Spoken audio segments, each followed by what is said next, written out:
We are back on the grind, back with the profits.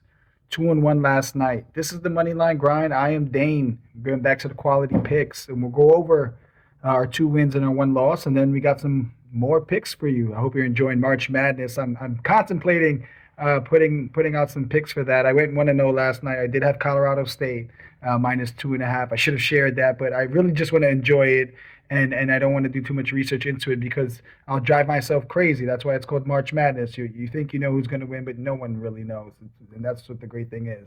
But let's go over our picks and let's get right back to the money and find some more solid picks for tonight. 2-1. Our favorite bet, our cover athlete, Miles Bridges, under 20.5 points, finished with 16. I think I told you they weren't going to do much scoring. I think they had maybe, I want to say 92 points. And Miles Bridges played 30 minutes on top of that. Next, we had Kyrie Irving over 9.5 rebounds and assists. He ended with 10. He got 10 early in the fourth, ended with 10, and we got paid. Mavericks beat San Antonio Spurs by 6 in that game. Our only loser was our two-leg parlay. We did get the leg where Pelicans -4. They won by a bunch, which is why they didn't need Brandon Ingram to score much. We needed 18 or more. He had 11. It was a blowout.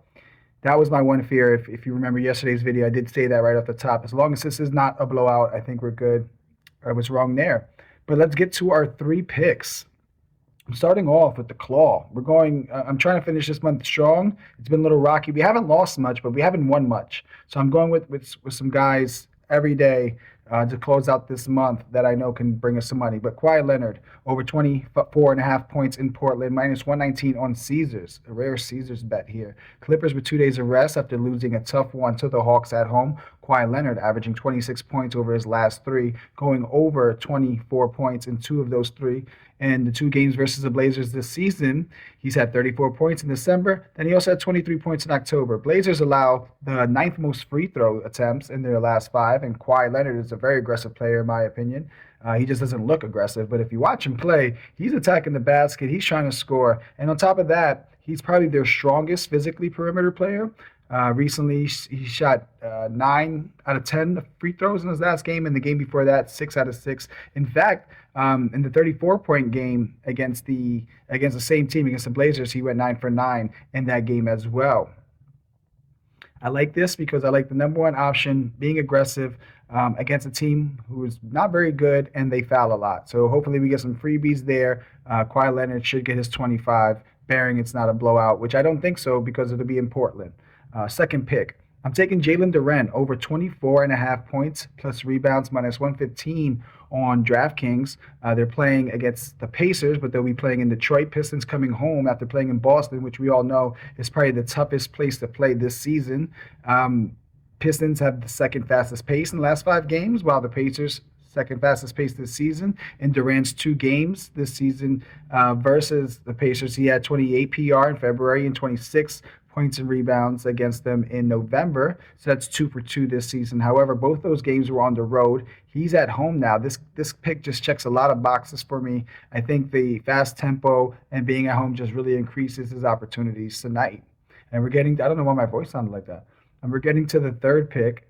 And this is going to be a game play. Going with the 76ers +9 in Phoenix against, the Suns. So this is an interesting one because we know the Sixers are banged up and Tobias Harris has missed the last 2 games. Not sure if he's going to play today, but the Suns have been getting sunned lately, going 5-5 over the last 10 and 2-8 against the spread in their last 10. This season, in fact, they stink against the spread, 26-40-2. That's really bad for a team that's actually a winning team, especially. Sixers coming off 2 wins without Tobias. He's questionable tonight. Sixers also have a winning road record at 17-15, so they're not afraid to get some roadkill out there. I simply think this line is just too much. I don't think the Sixers necessarily win, but I think they keep it competitive. If Tobias doesn't play, I don't think it doesn't matter because like I said, they've won their last 2 games without him. They're still scrappy, and overall, the Suns this season have been very underwhelming. I would say 90% of the season, they've been very underwhelming and disappointing. Over the last 5 games, Sixers have allowed the second least amount of points, while the Suns have allowed the 4th most in their last 5. So those are my 3 picks. I really feel good about this. I'm gonna throw a parlay on there. I haven't done it yet, but when I do, hopefully before I put the video out, I'll flash it right there, and then you can see it for a little bit. make some extra money, guys. Enjoy March Madness. Stick to the Instagram. I might just throw some pics out there just for fun. A lot of good upsets happening in the next couple of days. Best of luck. Stay profitable.